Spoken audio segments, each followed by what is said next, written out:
have the chicken stock that you already have ready there. A little drop of that. Just a drop of that. I'm going to blend a little bit of the stock with a little bit of garlic here and throw that as well. Just the same stock and just garlic, a little bit of the cilantro stuck in there. Saute that as well again.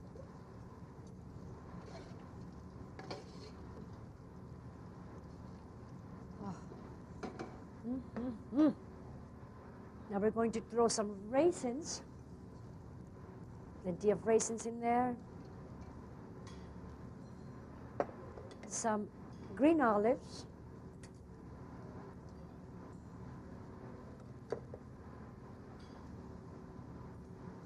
Fresh cilantro. Lots of fresh cilantro there. And now some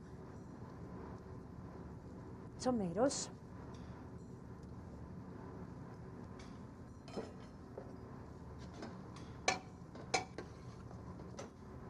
And we'll throw some cloves of garlic. Gonna do some whole peppercorns as well. Throw a few of them in there that I have here. Here we go. And let it just simmer a little bit. Now, you can peel a little bit of that. I sort of like the fact that it turns into, and blackens like that, and that we can use it as such. Just move it like that a little bit. Gonna open the chili.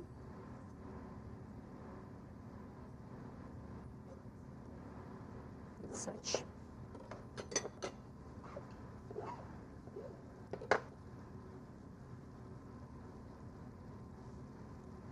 Now all my plates come out with lots of greens. Do I wait? Throw some cilantro.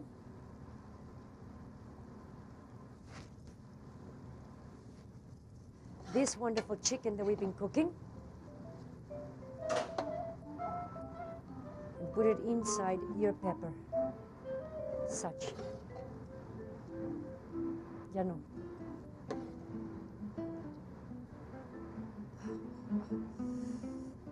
Try to put it all inside there as we can.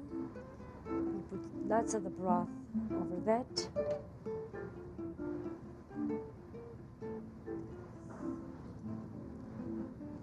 Make sure you have your olives.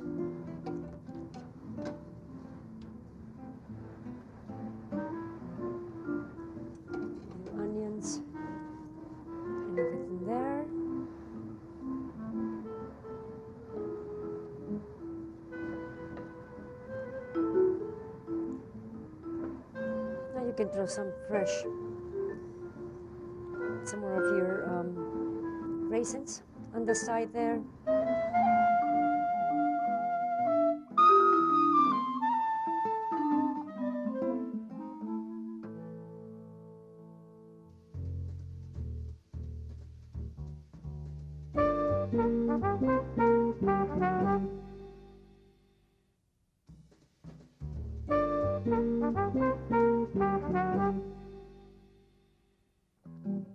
At taping time, the executive chef at the Weston Canal Place in New Orleans was Christian Gilles. He's a Frenchman with all of the requisite skills that a culinary career in that country implies. He says that eating is one of the great measures of a culture and people. Here is his orange chocolate mousse. So now what we'd like to prepare in front of you is the chocolate orange mousse. And it's absolutely delicious, and it's a little bit different than the regular chocolate mousse or what we can find mostly everywhere. And to begin in that, I have of course a mixer here, so I make an addition of whipping cream here, and I would like to beat that until the cream is very firm. So probably we have to make some noise. Take off, and you can see it's very firm. 3 egg yolks are then beaten.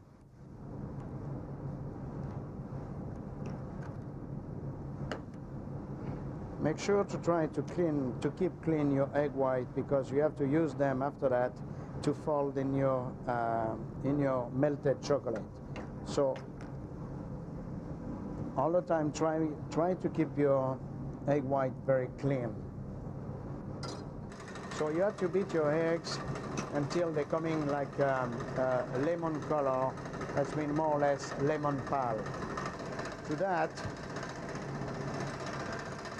I add the orange zest and the vanilla extract.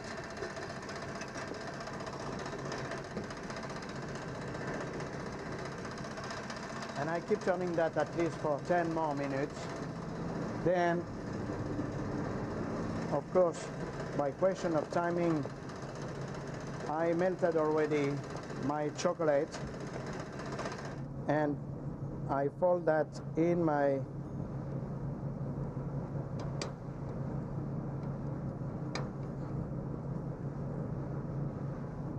chocolate. So what I have to do, I'm going back to my double boiler here and finish to mix that with my chocolate. Meanwhile, the 3 egg whites are beaten to the stiff peak stage. And I would like to show you exactly what kind of consistence of the egg white to having a nice and light chocolate mousse.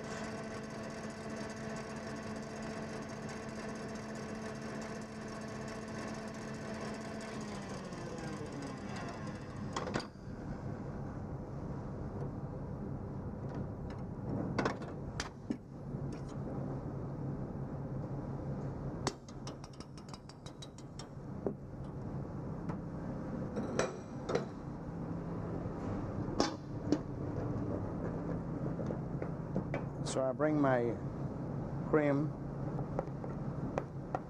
here and my egg white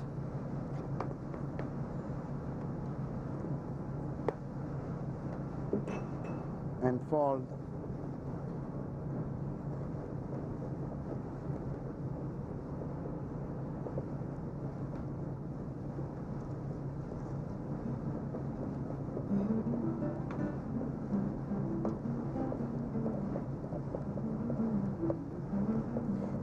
usually before we do that, we need to set on the side in a refrigerator at least for 4 hours before we fold down in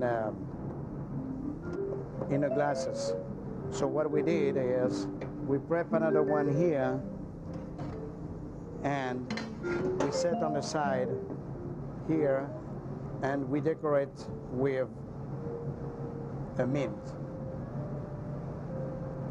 And that chocolate mousse stay at least for 4 hours before we put in champagne glasses or another dish you want to serve that and use that to make sure it's very firm.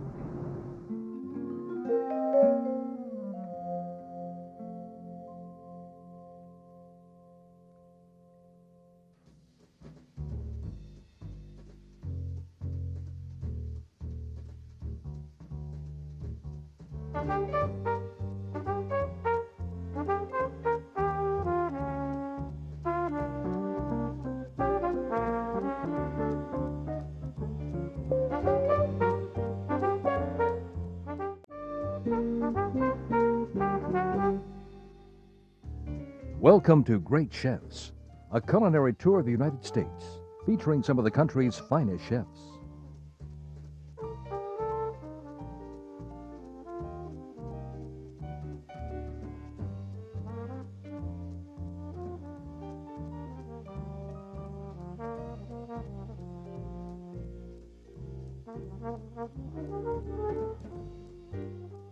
The menu starts with Robert McGrath at Scottsdale, Arizona.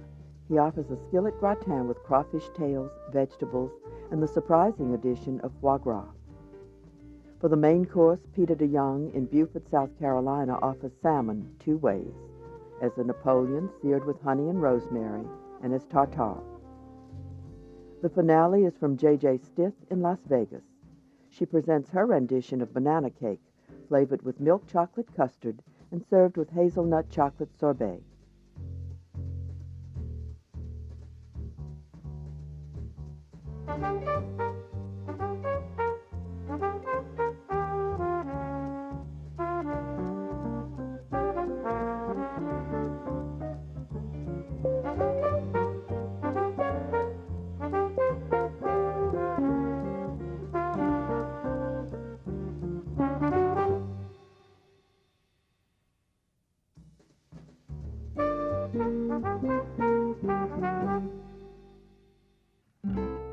The Roaring Fork is a popular spot in Scottsdale. It is also a river that runs through Aspen, Colorado. The restaurant touts the great Western cuisine of Robert McGrath. He helped open it in 1997 after getting much attention at the Scottsdale Phoenician Resort.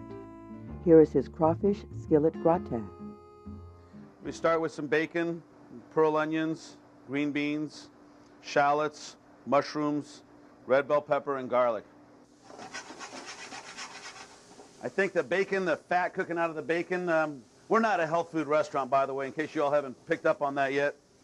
But the flavor of the bacon, the pork fat, to me really works well with shellfish. Whether it's crawfish or lobster or shrimp, I like that association very much. We're going to add some green beans, some pearl onions, and we're going to get this mixed up a little bit. That went right in the garbage can for you TV viewers at home. We would never throw any food on the floor here.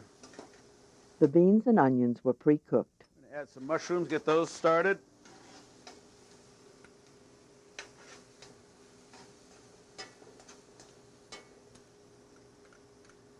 And some chopped shallots.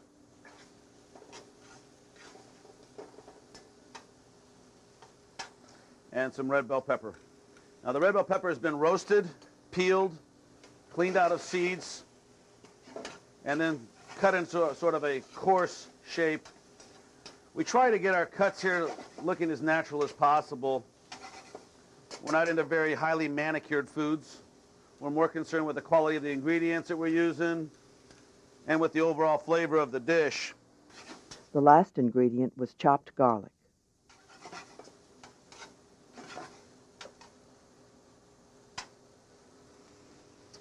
After we've added those ingredients and let those saute for just a little bit, we're going to add some crawfish tails. Excuse me. Now you can use rock shrimp to substitute for the crawfish if you're not in a part of the country where you have access to these. To me, the crawfish, the meat's very firm and sweet. Again, it works well with the bacon. And we're going to let those warm up just a little bit. We're going to get this burner hot because we're going to be topping this off with a little piece of magic here in a second. We're going to add white wine. We're going to let that reduce quickly. And we're going to add a little bit of cream. I suggest that before you add the entire amount of the cream in the recipe, that you let this reduce first a little bit. And then we're going to add a little adobo sauce. Now, you don't need much of this. You can get a lot of mileage out of a small amount of this. And this is available pretty much around the country anymore. You should be able to find these, this adobo sauce in most Mexican food sections of just about any restaurant, not even a specialty restaurant. If you have trouble finding just the adobo sauce, you can always find the chipotle chilies in adobo sauce, and then just use your spoon to collect the sauce out of that. We're going to add a little kosher salt and a little fresh cracked black pepper.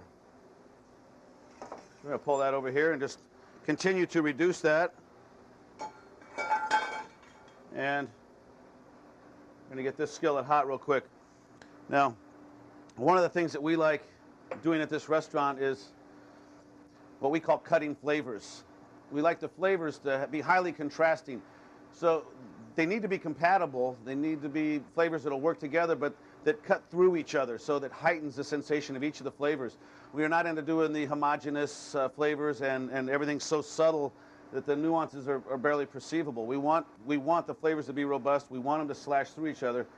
And so this is why we add something like the chipotle or the adobo sauce into the crawfish, and why we're going to top it with some Hudson Valley foie gras.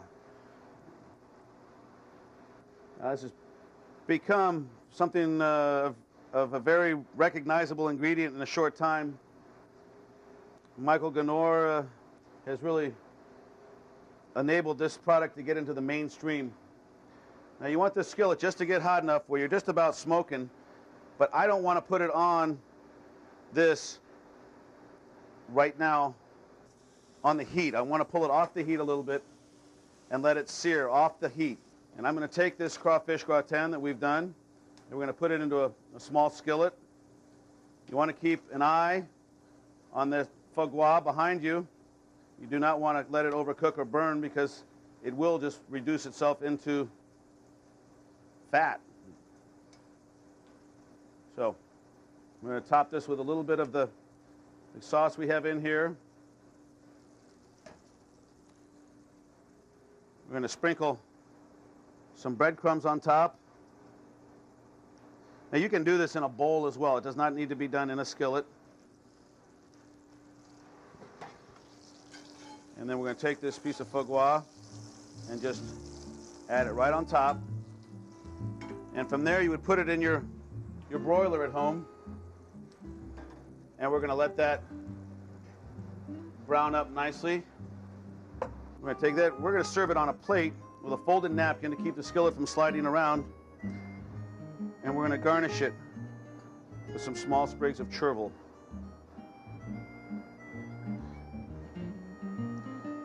Now this dish can be done in a variety of ways. Obviously, the way we're doing it is simply a suggestion. If you don't prefer to have cream in your recipe, omit the cream. If you don't care to have the adobo sauce in there, omit the adobo sauce. The idea here is we're trying to give you a dish that has the potential to be moved around according to your particular taste, but you need the crawfish, you need the onions, you need the foie gras, and what we have here is a skillet gratin of crawfish, green beans, and foie gras.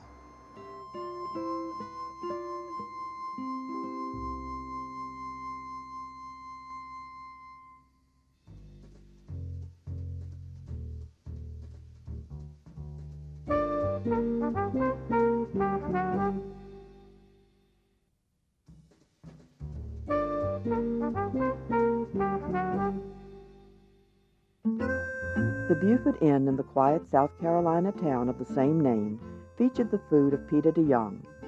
He calls it New Southern Cuisine, and he's offered it to some pretty big stars, Sharon Stone and Entourage, who showed up late, and Robert Duvall, who served his party.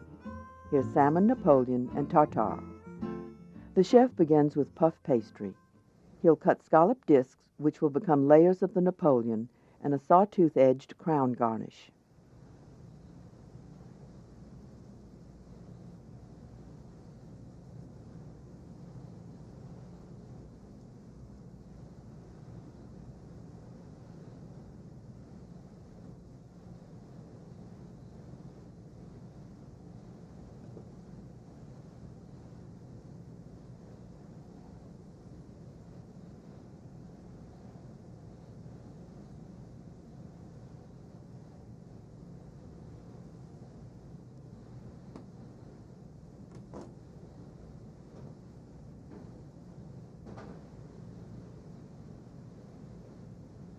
The crown is shaped in a small ramekin.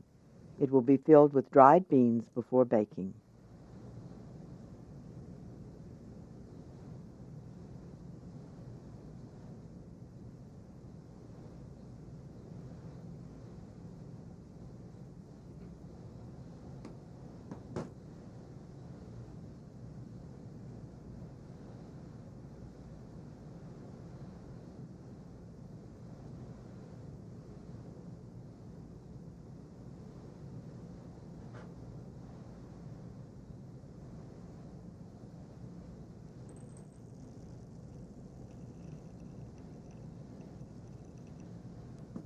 Holes are poked into the disc to inhibit too much rising.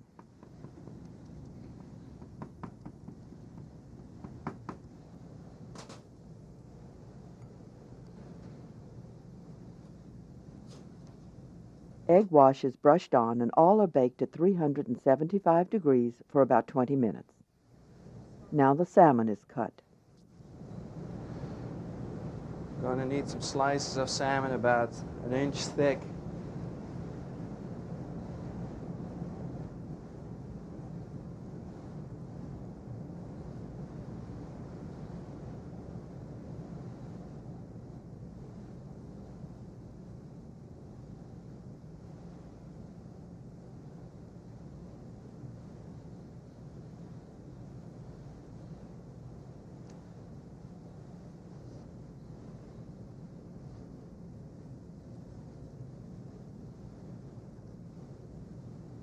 The salmon rounds are part of the Napoleon, while the scraps will be used for the tartare.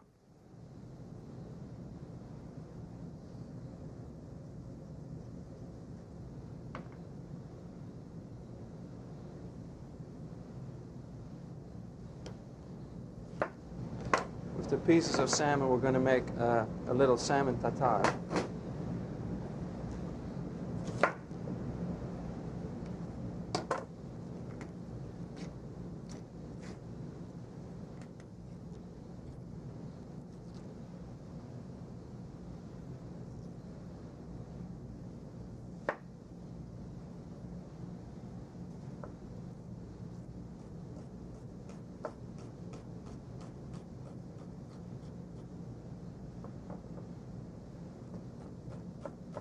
Most of the standard ingredients that garnish tartare are included here, but they're all mixed together in the food processor, including onion, capers, Dijon mustard, and egg yolk.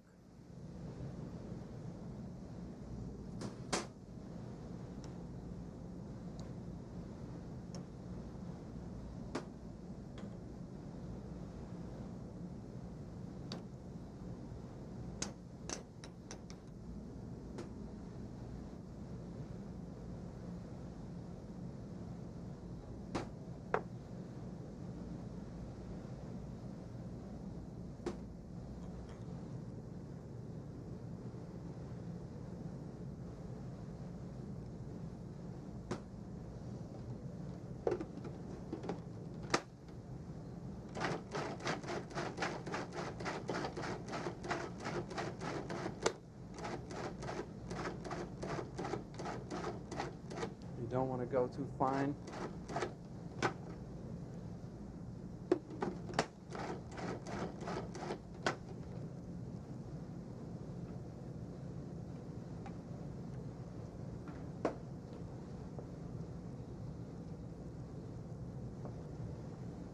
Now we're seasoning the salmon with fresh rosemary.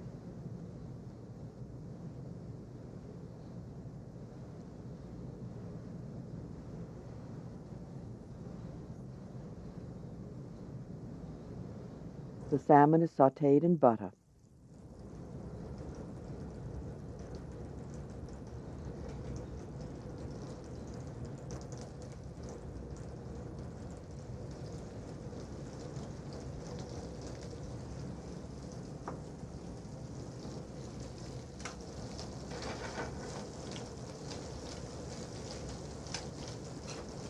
You want to cook this medium rare.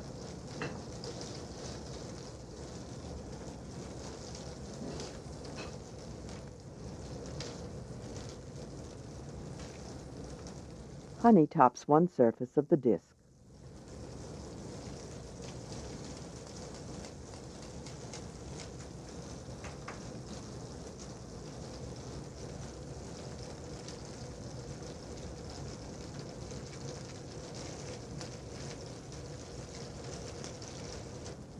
Sautéed zucchini is a side dish. It's cooked in hot garlic-infused oil. Balsamic vinegar is added.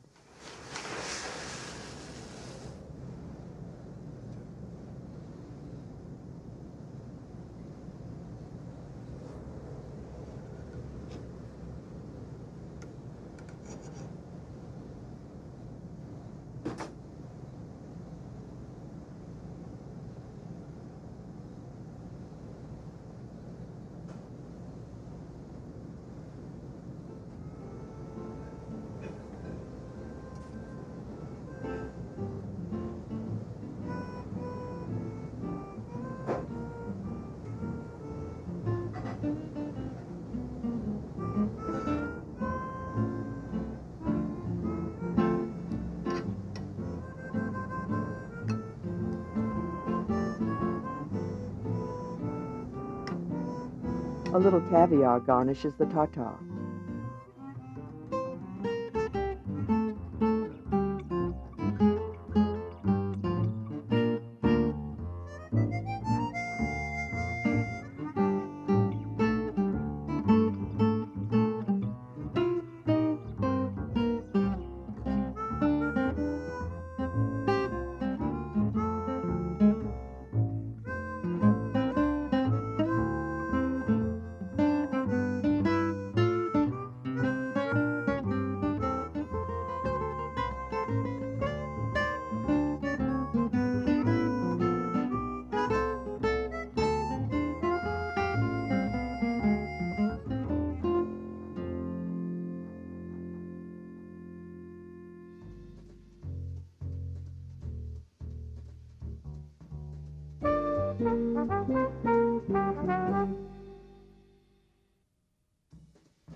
J.J. Stith graduated from the California Culinary Academy in San Francisco, then worked in several Bay Area restaurants, including One Market.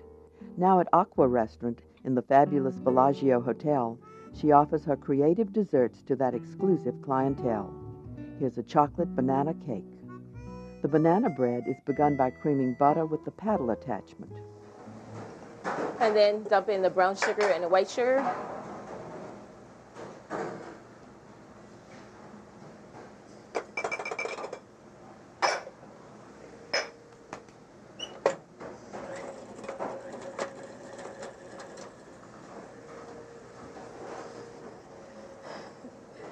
Now I'm going to be adding the eggs with a little vanilla, with the vanilla extract in them. Slowly, whip it up some.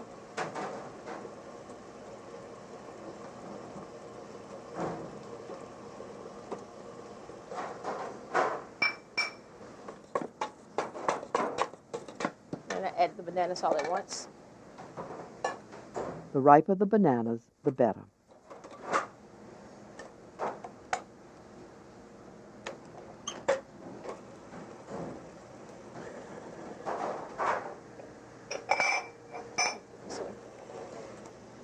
Now that the bananas are smashed, add in the flour, baking soda, and salt. The flour's been sifted with the baking soda. And since I'm making this in a small mix, I usually mix it a little bit before I put it back on, so you don't have a flour storm or dust storm.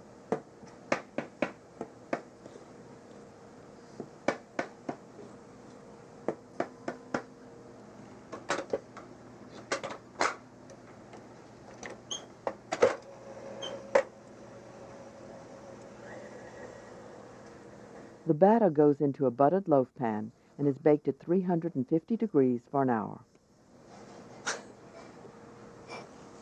The milk chocolate custard begins with hot, heavy cream with the meat of a scraped vanilla bean added. Thanks, Jen. I'm going to whisk the hot cream into the milk chocolate slowly, so it's not to break it. Boy.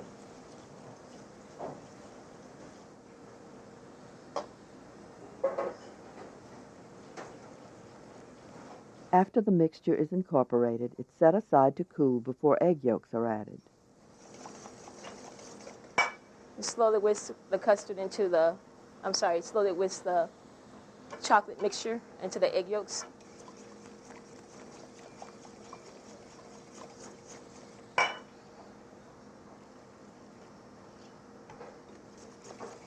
I'm tempering is what I'm doing, so I don't break the eggs or overcook the eggs.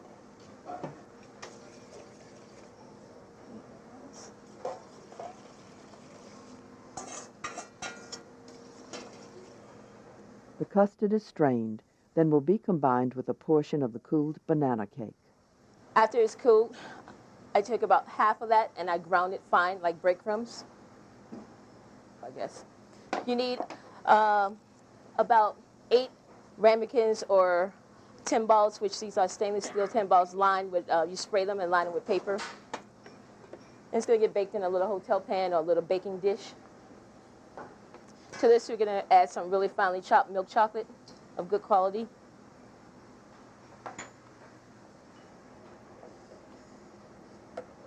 And you add enough custard just to make a smooth paste.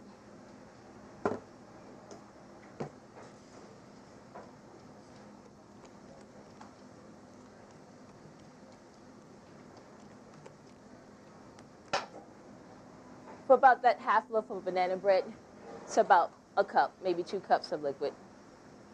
And you fill the molds.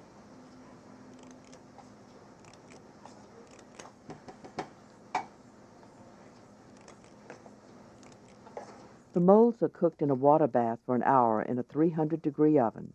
Rotate the pan halfway through. Design on the plate with just regular piping chocolate. Mint sauce.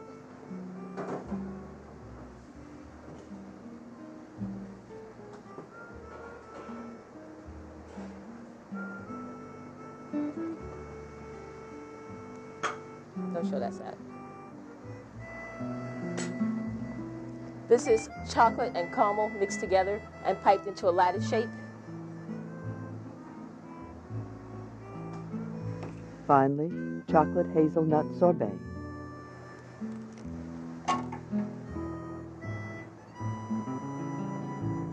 Finished presentation, milk chocolate banana cake with gianduja sorbet.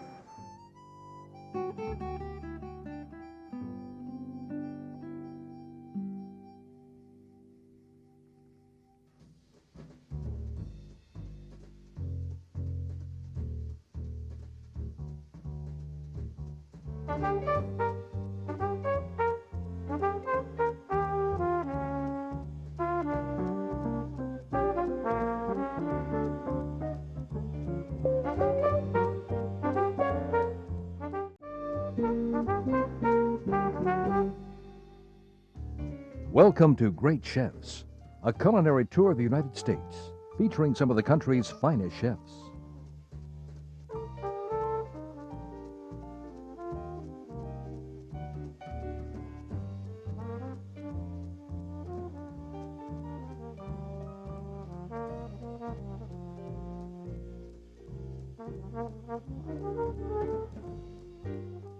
Jimmy Ishii in Memphis, Tennessee offers 2 starters. First, a soft crab spring roll with miso dressing, then salmon sashimi marinated in soy sauce, sake, and vinegar. Then from Minneapolis, Pierre Gardin presents sautéed Atlantic salmon with braised curry-flavored fennel and a blanched tomato cup holding steamed broccoli. Dessert is from New Orleans. Shane Goringe sates all chocolate nuts with his Napoleon of chocolate mint candy, canals of chocolate mousse on a pool of reduced creme de menthe.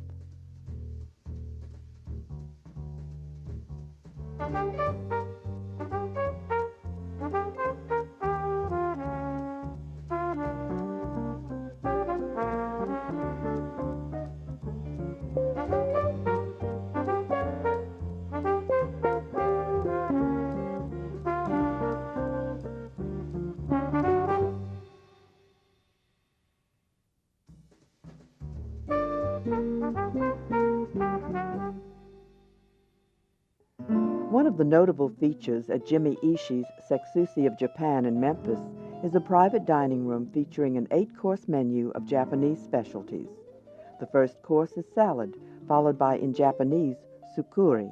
We offer the 2 as an appetizer, crab soft spring roll and salmon sashimi. The spring roll is started by hydrating rice paper and water.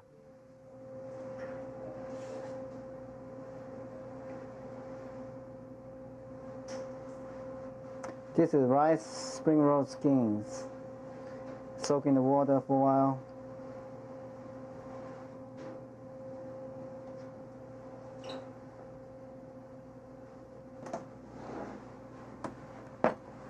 And this is a red miso dressing.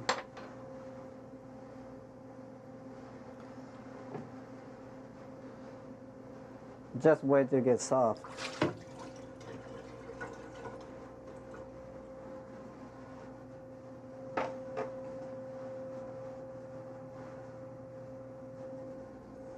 The ingredients that go into the roll include avocado slices, whole chives, cucumber spears, and snow crab leg.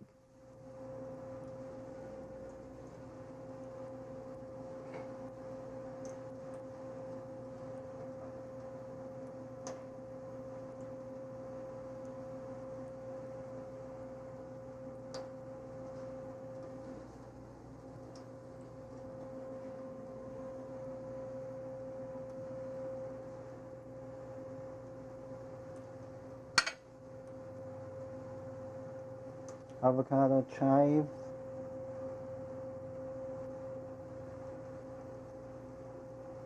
cucumber. This is a snow crab.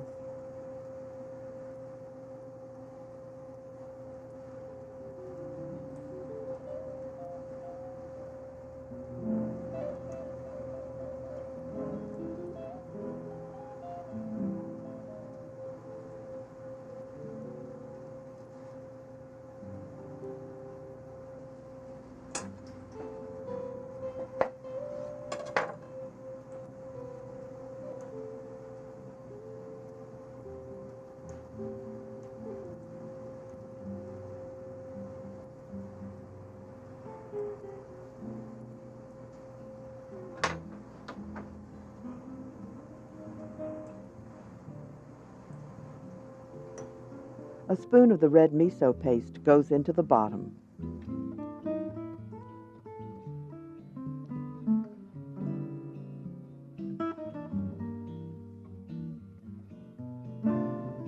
The second course features a marinated and briefly blanched piece of salmon, the hot Japanese horseradish wasabi, and mixed greens.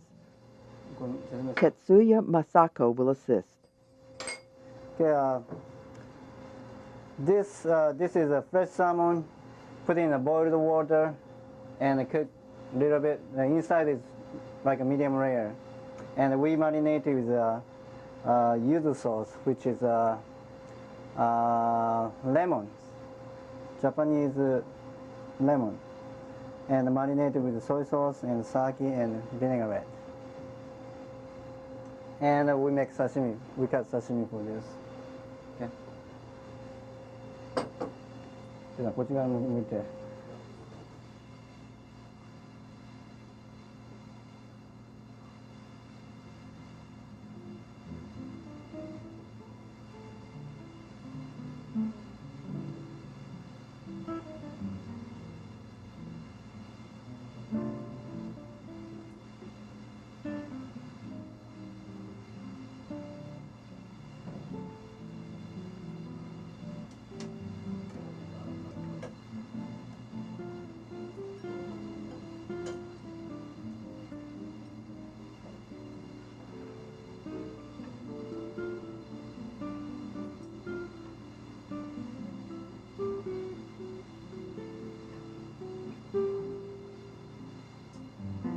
Egg custard and fried rice flowers are garnish.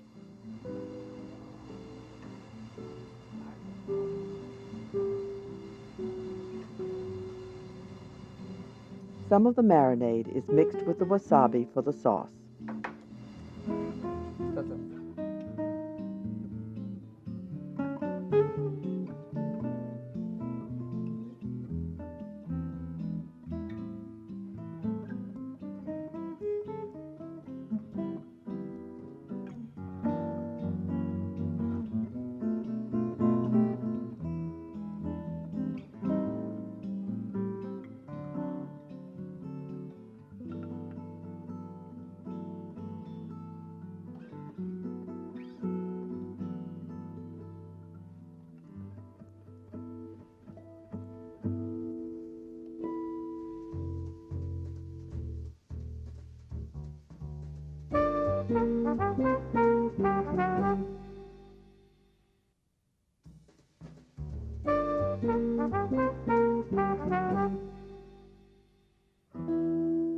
Dijon was home to Pierre Gardin.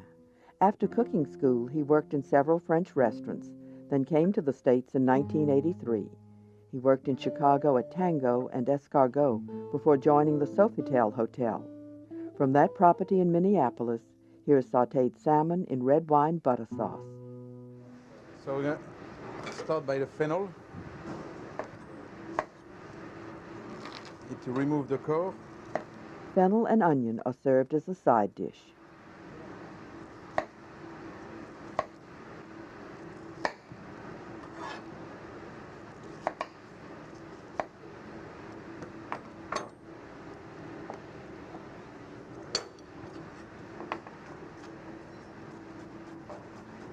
Slice it thin.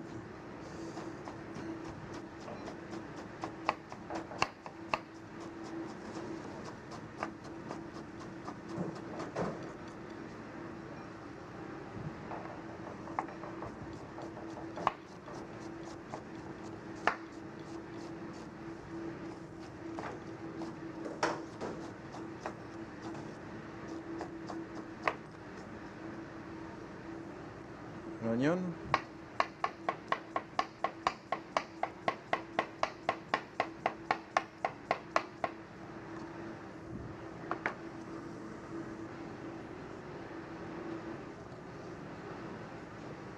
So in a pan we take a bit of butter.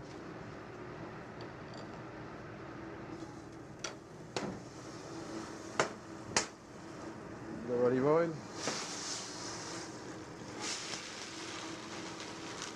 Just then all the onions, a bit of garlic, a bit of curry powder.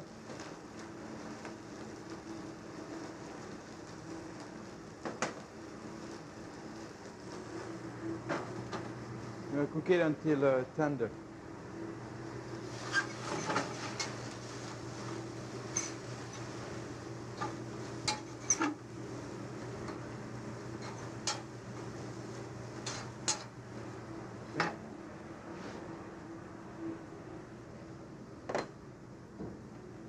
Good.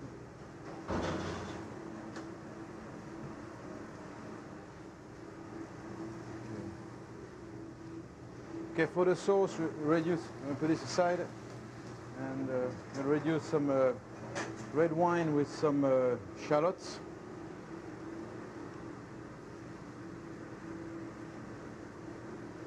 And reduce it until you have a syrupy mixture, almost like a thick, almost. Okay.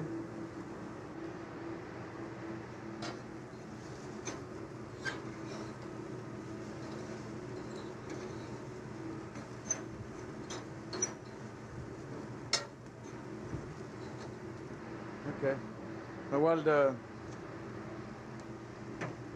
the wine is reducing, start the salmon. So it's to heat up a frying pan with some oil.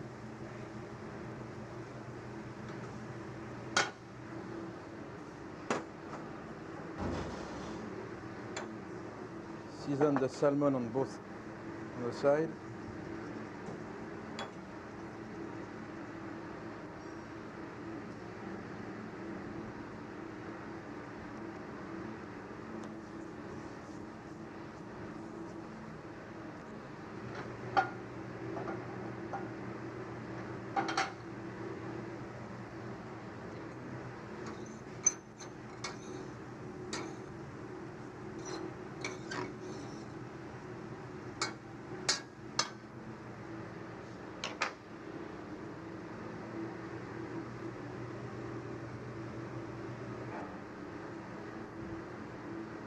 So you put the salmon skin down first.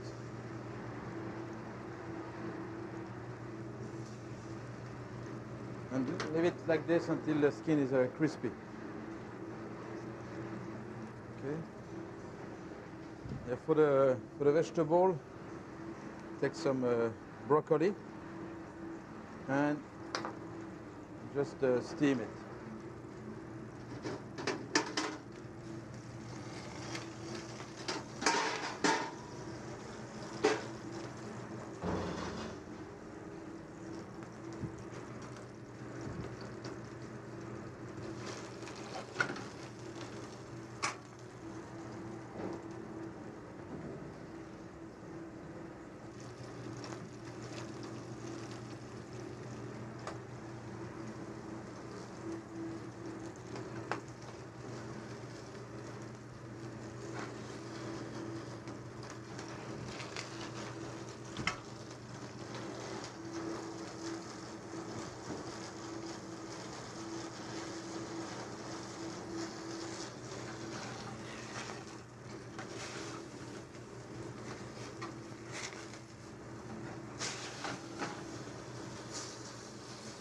On the side real quick, just to mark it a bit.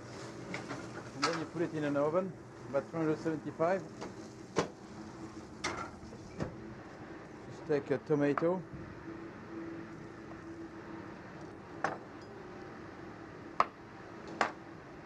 And we scoop it out.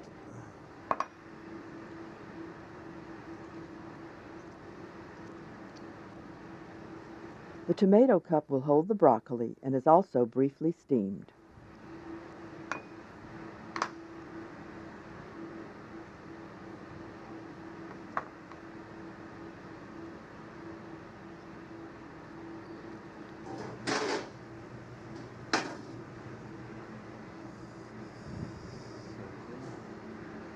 Tomato, we'll put it in a steamer for just a minute.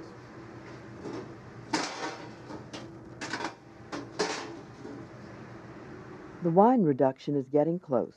Whole butter will be added to finish.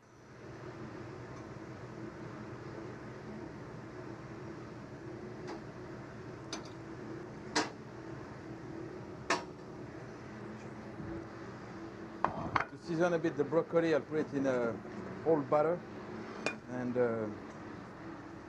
salt and pepper.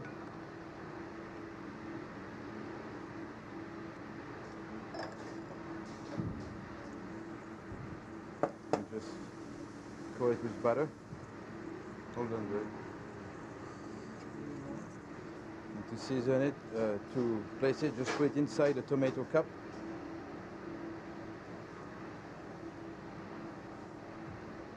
Okay.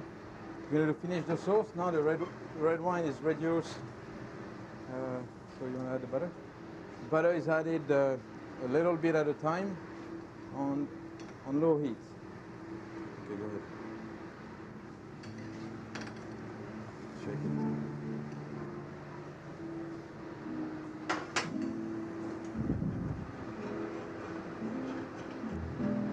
The butter is swirled into the wine a piece at a time.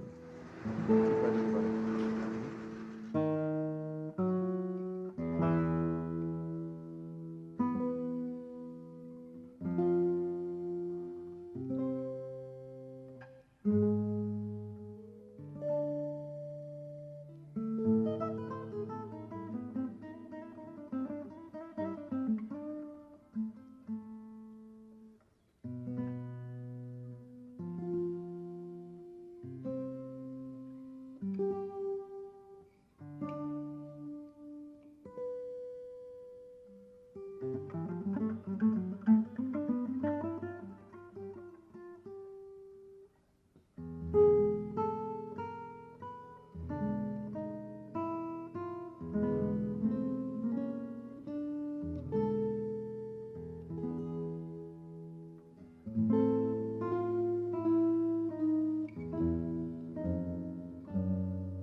Shane Garringe's busy Zoe's Specialty Bakery is on the north shore of Lake Pontchartrain. A native of England, he's cooked all over the world and in New Orleans at Windsor Court Hotel. His own place now allows him full freedom. He developed this recipe for great chefs and calls it Chocolate Mint Napoleon. Okay, this is chocolate mint Napoleon.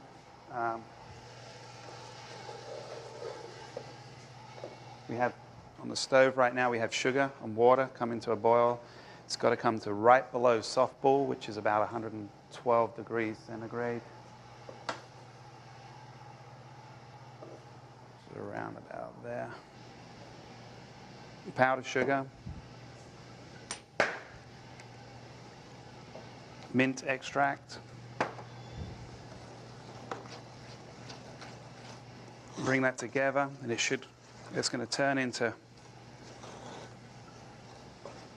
hard pieces of candy. Careful not to put your face over this pan because the fumes from the mint is going to get right in your eyes.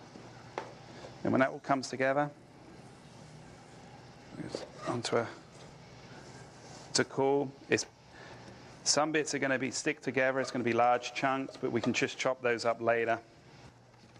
When the sugar cools down, and the mint, we're going to make little chunks of it.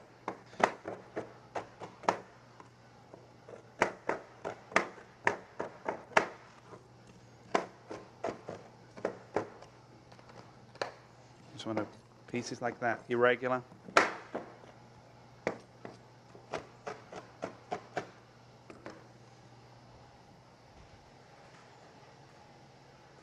Melted chocolate goes onto parchment paper.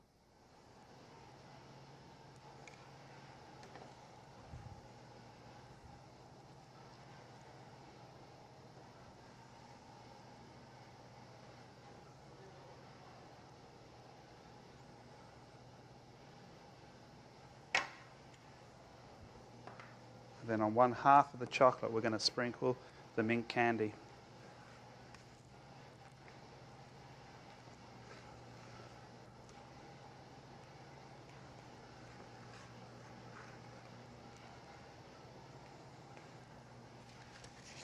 Then we're going to fold over and just press.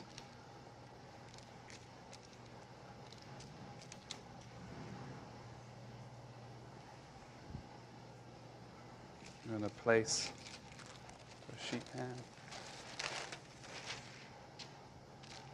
and allow that to set. The chocolate mousse used in presentation is made with 7 ounces of semi-sweet chocolate, 4 ounces of softened butter, 4 egg yolks, 1/2 cup of chocolate liqueur, 1/2 pint of heavy cream whipped, and 3 ounces of sugar. Okay, to layer up the Napoleon, the prepared sheets, we peel off, and then you just break pieces. And you want to be able to, where it's like this is good because you see the mint inside. It's not just straight chocolate. Just break off irregular pieces. I'm going to take a chocolate mousse.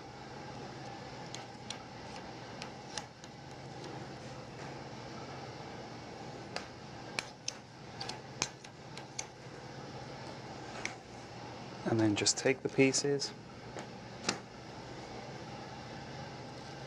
start setting them.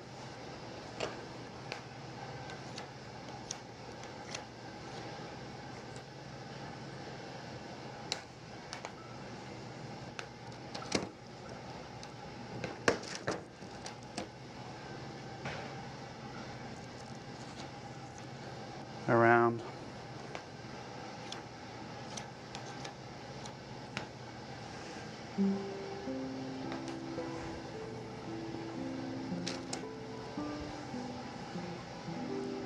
Then we're going to leave that to set up for a little bit and prep the plate. So we take a plate. This is a creme de menthe reduction.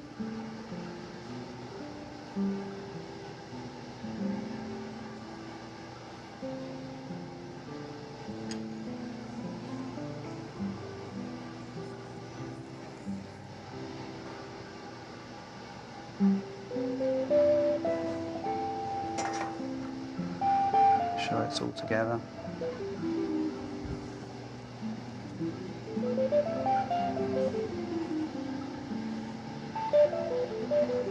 And then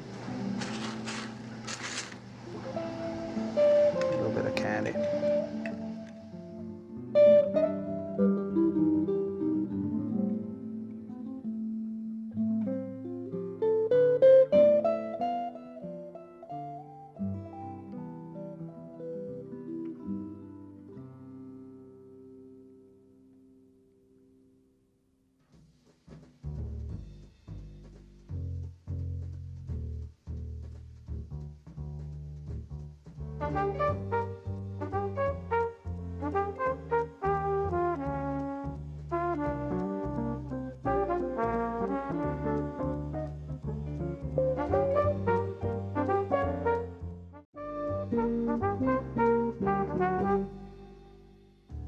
Welcome to Great Chefs, a culinary tour of the United States, featuring some of the country's finest chefs.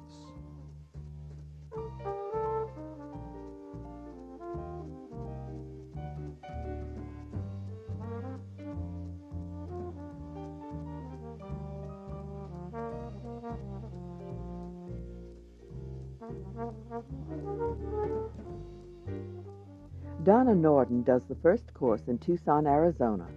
Deep-fried shrimp flautas stuffed with a shrimp, cilantro, onion, and chili mixture with tomatillo sauce. Then from Las Vegas, Alex Strata cooks marinated roasted spring lamb presented with baby vegetable fricassee along with sautéed sweetbreads and lamb jus.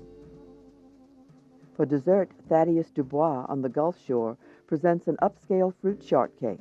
No strawberries. He uses peaches and raspberries macerated in sugar and peach liqueur.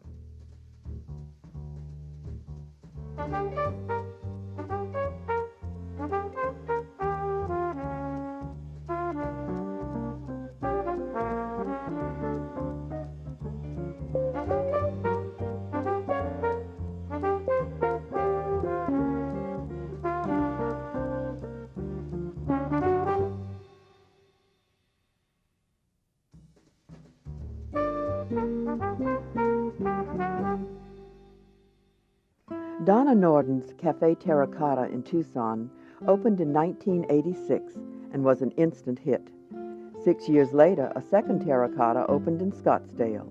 It was named one of Esquire magazine's best new restaurants of 1993. Donna Norden's ardent interest in Southwestern cookery is evident with shrimp flautas.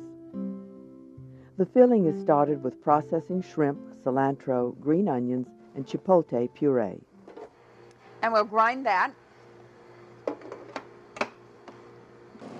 And we'll grind this. We'll be adding our little bit of chipotle. You can add that right down through the hopper. The equivalent of 2 chipotles will be a couple of teaspoons. A little bit of salt while we're mixing in more of a dry form. This is just pureed so that you will have a smooth texture in part of this flauta, and then we'll have some of the chunky texture along with it. So it gives you a whole range of flavors and textures. Okay, an egg. Okay. Not all of the shrimp was processed. Some was held back and roughly chopped.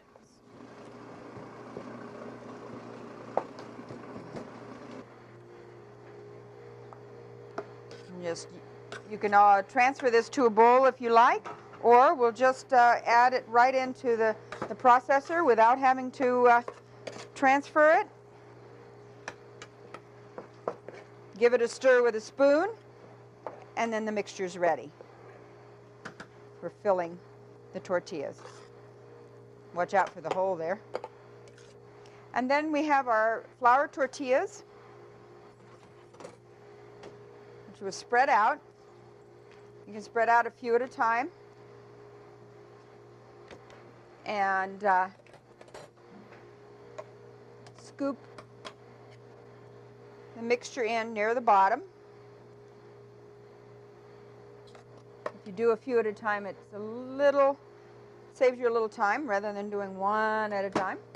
This is a little bit of an egg wash that has a tiny bit of flour in it, and we're using this as glue, kind of the old-fashioned kids glue. And put some along the top.